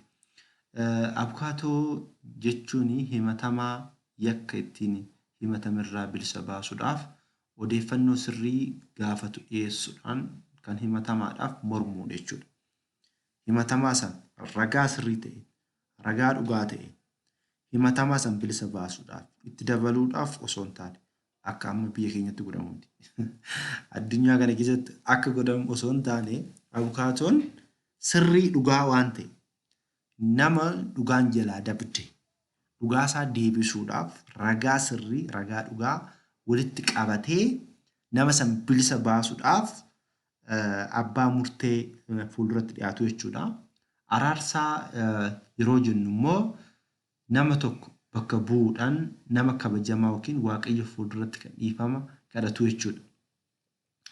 Asirratti kan bakka namaa bu'ee waa'ee namichaaf kadhatu kun mataan isaan homaa gochuu hin danda'u. Maaliifuu hin kadhata malee waan tokko gochuu hin danda'u. Dhiifama godhii fi akkana godhii fi hidhaa. Malee waa'ee murtee keessa seenuu hin danda'u. Gooftaan keenya Yesus Kiristoos immoo murteessadha. Qulqulluu Yohaannis asirratti dursee maal jedhee yaa ijoollota koo yookiin yaa obboloota koo cubbuu akka hin hojjenneef jedha laala. Akeekkachiisa mee ilaala waan jechaa jiru dubbaadha. Yaa obboloota koo cubbuu akka hin hojjenneef kana nan isinii barreessaa jedhe. Cubbuu hojjechuu hin qabdanii. Cubbuu yoo hojjettan kan isin kassasu diinni keessan daabiloos ragaa isinitti argata. Ragaa akka isinitti hin arganneef cubbuu hojjetinaayi jechuudhaaf barreeffame jechuudha. Jechuudhaan ilmaan isaa cubbuu akka hin hojjenne isaan gorsaa jira jechuudha Phaawulos. Itti fufee akkana eenyullee yookiin namni tokkollee yoo cubbuu hojjete garuu abukaatoo abbaa biraa qabna jechuudhaan jajjabina kennaafii jira jechuudha. Yaa obboloottan koo laala. Biyya lafaa kanarratti cubbuu yoo raawwattanillee yoo kuftanillee lakki nuti cubbuu raawwanneerraa ammaan booda waaqayyoodhaan walitti hin araaramnu. Ammaan booda waaqayyoon kadhannaa keenyan fudhatu jechanii abdiin kutatinaayi. Isin cubbuu hojjetinaa. Cubburraa of eegaa. Garuu foon keessan isin mo'atee cubbuu yoo raawwattanillee immoo al tokko qaraaniyoo irratti dhiigni isinii dhangala'e. Abbaan keessa waan jiruu fi abdiin kutatinaayi. Gara gaabbitti yoo deebitan, gaabbidhaa yoo deddeebitan dhiifama kan isiniif godhu. Dhiifama isiniif godhe immoo diinni keessa ragaa gaafa inni dhiyeessee dhufu ragaan sun akka hin jirre kan taasisu abbaa dhugaa Yesus Kiristoos qabduu jechaa jira. Fakkeenyaaf daabiloos wanta nuti hojjennu arguu danda'a. Cubbuu. Mee fakkeenya tokko isiniif haa fudhu. Namni tokko har'a sagaagalee haa jennu. Yookiin abbaan manaa tokko haadha manaasaa malee haadha manaa biraa wajjin haadha manaa biraa deemee sagaagalee haa jennu. Har'a nuti arginee jira yookiin daabiloosis argee jira nama kana. Ragaa qaba jechuudha daabiloos. Namni kun yoo sagaagalu ragaa qaba daabiloos. Namni kun immoo wanti kun cubbuu ta'uusaa, wanti kun hojii gadhee ta'uusaa hubatee boo'ee gaabbii galee dhiigaan foon gooftaa fudhatee karaa waaqayyootti deebi'eeraa jiru. Waaqayyoon immoo amanamaa waan ta'eef yoo na kadhattan isiniifan dhagaa. Balbala yoo rukuttan balbala isiniifan bana jedheera waan ta'eef nama kanaaf cubbuu isaa irraa haqeera. namni kun boqote haa jennu. Gaafa boqotee fuuldura waaqayyootti dhiyaatu seexan ragaa isa jalqabaa san fudhatee dhufeera. Waaqayyoon immoo nama kana qulqulleessee jira. Kanaaf amma waaqayyoon maal nuu ta'e? Seexan ragaa argachuu danda'a? Argachuu hin danda'u. Abukaatoo kan jedhame kanaan obboleewwan koo. Gabaabinatti jechuudha. Kanaadha jechuudha. Kanaafidha kalaala yaa ijoollota koo cubbuu akka hin hojjenneef kana nan isiniif barreessaa jechuudhaan qulqulluun Phaawulos gorsa kennaara jechuudha.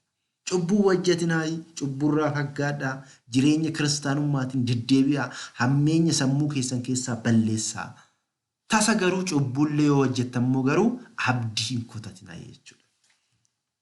Abdiin kutatinaa yoo jedhu kana yeroo jedhu cubbuu yoo hojjettanitti diinni keessan seexan waan isin himatuuf yeroo hunda cubbuu keessan abbaa fuulduratti himatee isin qaanessu waan barbaaduuf waa'ee cubbuu keessaniif abukaatoo abbaa biraa qabdu jechuu isaati. Kan himatu eenyudha? Kan jedhuuf kitaabni qulqulluun immoo guyyaa fi halkan kan waaqa keenya fuulduratti isin himatu himataan obboloota keessanii kufeera jechuudhaan mul'ata Yohaannis boqonnaa 12 lakkoofsa 10 irratti dubbata. Daabiloos akka ta'e jechuudha.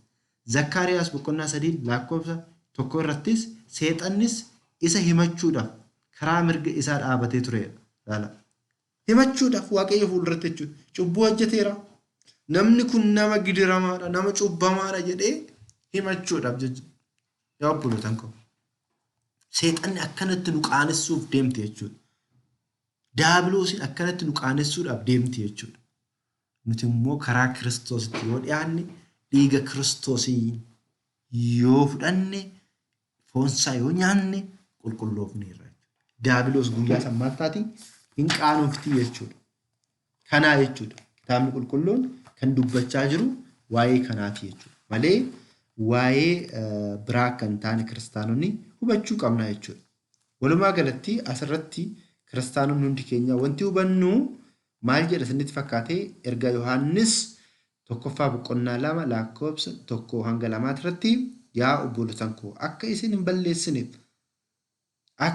balleessineef kan isiniifan barreessaa namni balleessu yoo jiraate abbaa biraa Piraaqilixoos qabnaa. Iyyesuus Kiristoos cubbuu keenya nuuf dhiisuudhaaf abbaa dhugaadha. Galanni isaaf haa ta'u. Argitanii jechuun kun kan dubbataa jiru maalidhaa? Waa'ee dhiifamaati jechuudha. Daabiloos waa'ee iccitii biraa beekuu hin danda'u. Beekumsi isaa murtaawaadha. Waaqayyoon dhiifama naa godhuu fi naa gochuu baasu hin beeku Daabiloos. Garuu ragaa isaa fudhatee deema. Gaafa achi ga'uu qaana'ee deebi'a jechuudha. Kanaafidha gooftaan keenya Iyyesuus Kiristoos. Har'allee dhiigni Kiristoos manni amantaa Ortodoksii yeroo hunda koottaa gaabbii galaa dhiigaa fi foon gooftaa nyaadhaa wanti jettuufi kanaafidha jechuudha kiristaanotaa. Guyyaa har'aa waa'ee kanaat irratti deebii gahaa argattan jedhee yaadaa. Waaqayyoon abbaan jaalalaa abbaan dhiifamaa hunda keenya wajjin haa ta'u. Walumaa galatti wanti hubachuu qabnu yaada kana yoo guduunfinu gooftaan keenya Iyyesuus Kiristoos aarsaa dhiyeessaas ta'e aarsaa fudhataas ta'e abbaa wajjin ofiisaa wajjin hafuura qulqulluu wajjin walitti nu araarsee jira. Walitti nu araarsee bilisa nu baasee ijoollee isaa nu taasifateera. Kana shakkuu hin qabnu. Jiddu galeessa illee wanti jedhameef gooftaan keenya Iyyesuus Kiristoos qaamota sadan keessaa qaamni foon uffate isa waan ta'eefidha. Jiddu galeessa kan jedhame jechuudha. Kanaaf Iyyesuus Kiristoos amma dhiifamaa isaa nuuf laata. እግዚኦ ማረነ ክርስቶስ ኢየሱስ nutti araaramii jenna. Ergamootaan illee immoo Iyyasuus nuuf kadhadhaa jenna. Dubroo Maariyaamin illee Iyyasuus nuuf kadhadhu. Ilma keetii walitti nu araarsii jenna. Kanaaf manni amantaa Ortodoksii akkanatti barsiifti jechuudha. Kun immoo ragaa wangeelaati jechuudha. Wangeelli kan dubbatudha jechuudha. Waaqayyoon abbaan jaalalaa abbaan dhiifamaa hunda keenya wajjin haa ta'u. Namoonni gaafii qabu. Namoonni mormuu barbaadis jechuudha. Mirga jechuudha. Wangeelli ifa waan ta'eef dhugaan dhugaadha. Soomni immoo sobaadha. Dhugaan kan waaqayyooti. Soomni immoo kan daabiloos jechuudha. Kan lallabnu wangeelli waan jedhuudha malee fedhii paastarootaa fedhii namoota guutuudhaaf akka hin taane hunduyyuu hubachuu qabdu. Dhugaadhaa manni amantaa Ortodoksii kan barsiiftu wangeela sirrii immoo nundi keenya immoo hubachuu qabna, beekuu qabna. Beekni immoo barsiisuu bicha osoo hin taane ittiinis jiraachuu qabna jechuudha. Waaqayyoon abbaan jaalalaa, abbaan dhiifamaa hunda keenya dhaaltuu mootummaa isaa nu haa taasifatu. Amiin.